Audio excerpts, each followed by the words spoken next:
গৃহশিক্ষক YouTube চ্যানেলে সকল ছাত্রছাত্রীদের জানাই শুভকামনা। এই ক্লাসে আমরা তোমাদের মাধ্যমিক ইতিহাসের 3 নম্বর অধ্যায় থেকে বেশ কিছু গুরুত্বপূর্ণ 2 নম্বরের প্রশ্ন উত্তর নিয়ে আলোচনা করব। এর আগের ক্লাসে আমরা এই অধ্যায় থেকে বেশ কিছু গুরুত্বপূর্ণ 2 নম্বরের প্রশ্ন উত্তর নিয়ে আলোচনা করেছি। আমাদের সেই ক্লাসগুলো তোমরা অবশ্যই দেখবে। আমরা সেখানে 2 নম্বরের প্রশ্ন উত্তরে 2টো ক্লাস করিয়েছিলাম। এছাড়াও আমরা আমাদের চ্যানেলে ইতিহাসের প্রত্যেকটা অধ্যায় থেকে কিছু গুরুত্বপূর্ণ 1 নম্বর, 2 নম্বর, 4 নম্বর ও 8 নম্বরের প্রশ্ন উত্তর নিয়ে আলোচনা করেছি। আমাদের সেই ক্লাস তোমরা অবশ্যই দেখবে। আর আমাদের চ্যানেলে যারা প্রথম, তারা চ্যানেলটাকে সাবস্ক্রাইব করে বেল আইকনটা প্রেস করে রাখবে। তাহলে আমাদের চ্যানেলের প্রত্যেকটা ক্লাস তোমরা দেখতে পাবে। আজ আমাদের আলোচনার প্রশ্ন, সন্ন্যাসী ফকির বিদ্রোহ কী কারণে হয়েছিল, এটা ঠিক আছে। তাহলে এখানে এই অধ্যায়ে যখন আমরা পড়ছি, আমরা প্রত্যেকটা বিদ্রোহের পিছনেই এক একটা কারণ দেখতে পাচ্ছি, ঠিক আছে। তেমনি সন্ন্যাসী ফকির বিদ্রোহ কিন্তু কিছু কারণে হয়েছিল। কী কারণে? এখানে হচ্ছে যে একটা কারণ ছিল যেটা সন্ন্যাসী আর ফকিরদের ওপর কিন্তু কর চাপানো হয়েছিল। তারা যেখানে যেখানে একসাথে তীর্থ করতে যেত বা বেড়াতে যেত, সেই সব জায়গায় ব্রিটিশ সরকার তাদের উপরে কর নিত, সেই জন্যই তারা বিদ্রোহ করেছিল। তাহলে এটা একটা পয়েন্ট করে বলা যেতে পারে। আর একটা কী হবে? আর একটা হচ্ছে যে তাদের উপরে অতিরিক্ত তারা কর চাপিয়েছিল, রাজস্ব আদায় করত, ঠিক আছে। ভূমি রাজস্ব মানে জমির ওপরে তারা কর চাপিয়েছিল। এর জন্য যারা চাষি ছিল সন্ন্যাসী ফকিরদের মধ্যে, তারা কিন্তু এই কর দেবে না বলে, জমির উপরে যে কর চাপিয়েছিল ইংরেজরা, সেটা দেবে না বলে তারা কিন্তু বিদ্রোহ করেছিল। এই দুটোই। এরকম আরও অনেক কারণ আছে, তোমরা তোমাদের মতো লিখবে, ঠিক আছে। বিষয়টা বুঝে নিয়ে নিজেদের মতো লিখবে। এরপরে যেটা আছে সেটা কি, সন্ন্যাসী ফকির বিদ্রোহ কেন ব্যর্থ হয়েছিল, এটাও একটা প্রশ্ন আছে। এই প্রশ্নটা কিন্তু আমরা আমাদের চ্যানেলে আগে আলোচনা করেছিলাম। এই প্রশ্নটা মাধ্যমিকে 2017 এসেছিল। ব্যর্থতার কারণ বলতে এখানে কি হয়েছিল, নিজেদের মধ্যেই কিন্তু তাদের একটা মানে ঝামেলা হয়েছিল সেইটা। আর মানে আর একটা কারণ হচ্ছে যে এই বিদ্রোহের যারা নেতা ছিলেন, তাদের যখন মৃত্যু হলো, তারপরে আর কোনো নেতার জন্য মানে ভালো নেতা আর সেরকমভাবে পাওয়া যায়নি বা যোগ্য নেতা, সেজন্য কিন্তু এই বিদ্রোহটা ব্যর্থ হয়ে গিয়েছিল, ঠিক আছে। এইভাবে বলা যেতে পারে বা এইভাবে তোমরা লিখতে পারবে, ঠিক আছে। এরপরের প্রশ্ন যেটা আছে সেটা কি, সেটা হচ্ছে যে তিতুমির কেন স্মরণীয়। এই প্রশ্নটা মাধ্যমিকে 2022 এসেছিল, এটা 20তেও এসেছিল। এটা ভালোভাবে অবশ্যই পড়বে। এটাও আমরা আমাদের চ্যানেলে আগে আলোচনা করে দিয়েছিলাম। তিতুমির বাংলার ওয়াহাবি আন্দোলনের সাথে যুক্ত ছিলেন এবং তিনি এই বিদ্রোহের নেতাও ছিলেন, ঠিক আছে। আর এই আন্দোলনটাকে পরিচালনা তিনি করেছিলেন। আর তিনি বাংলার যেসব চাষি, মহাজন, নীলকর এবং ইংরেজ সরকারের বিরুদ্ধে চাষিদের হয়ে তিনি আন্দোলন করেছিলেন, বাঁশের কেল্লা তৈরি করেছিলেন। এইসব বিভিন্ন কারণের জন্য তিনি শেষ পর্যন্ত তার এই বিদ্রোহে তিনি প্রাণ দিয়েছিলেন। এইসব কারণেই তিনি স্মরণীয় বা তাকে মনে রাখা হয়, ঠিক আছে। এটা এইভাবে বলা যেতেই পারে উত্তরটা। এরপরে কি, এরপরের প্রশ্নটা সেটা হচ্ছে যে ওয়াহাবি আন্দোলনের উদ্দেশ্য কী ছিল, এই প্রশ্নটা, তাই তো। তাহলে ওয়াহাবি আন্দোলনের উদ্দেশ্য বা লক্ষ্য, ওয়াহাবি আন্দোলনের লক্ষ্য কী ছিল, এখানে যেটা ছিল সেটা হচ্ছে যে ইসলাম রাজ্য প্রতিষ্ঠা করতে তারা কিন্তু চেয়েছিল। ইংরেজ শাসকদেরকে তারা সরিয়ে দিয়ে ভারত থেকে সেখানে তারা ইসলাম রাজ্য প্রতিষ্ঠা করতে চেয়েছিল, এটা একটা। আর ইসলাম ধর্মে যেসব কুসংস্কারগুলো ছিল, সেই কুসংস্কারগুলোকে তারা দূর করতে চেয়েছিল। তারা আর কুসংস্কার নিয়ে বেঁচে থাকতে চায়নি, এগুলো, ঠিক আছে।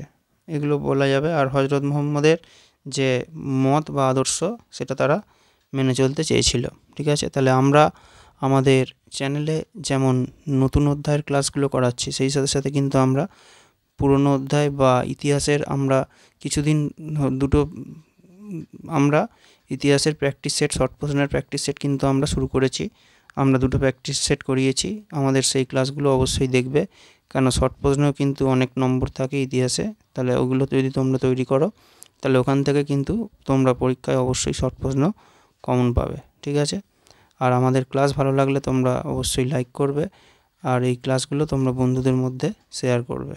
ঠিক আছে, আর এখন তোমরা ইতিহাস পড়ার সময় কিছুটা সময় নতুন পড়া, পুরনো পড়া, এইভাবেই তোমরা যখন পড়বে নতুন পড়াটাকেও পড়তে হবে, তার সাথে তোমাদের পুরনো পড়াটাকে অবশ্যই পড়তে হবে।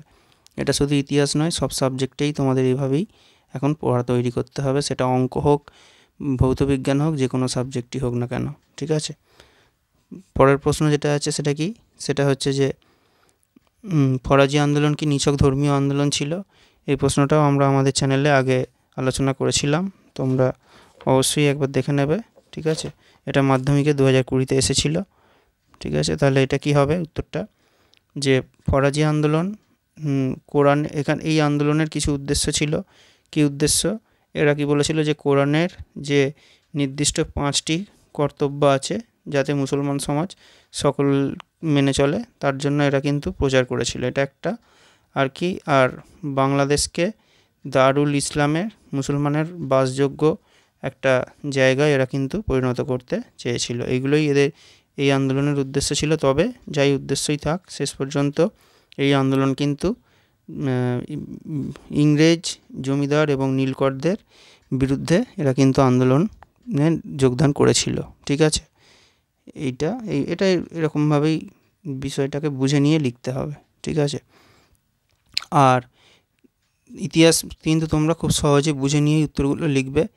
আর ইতিহাসে কিন্তু এগুলো 2 নম্বরের প্রশ্ন, মানে 3টে বাক্যে 2-3টে বাক্যে উত্তরগুলো কিন্তু লেখা হয়ে যাবে, তার বেশি বড় কেউ লিখবে না।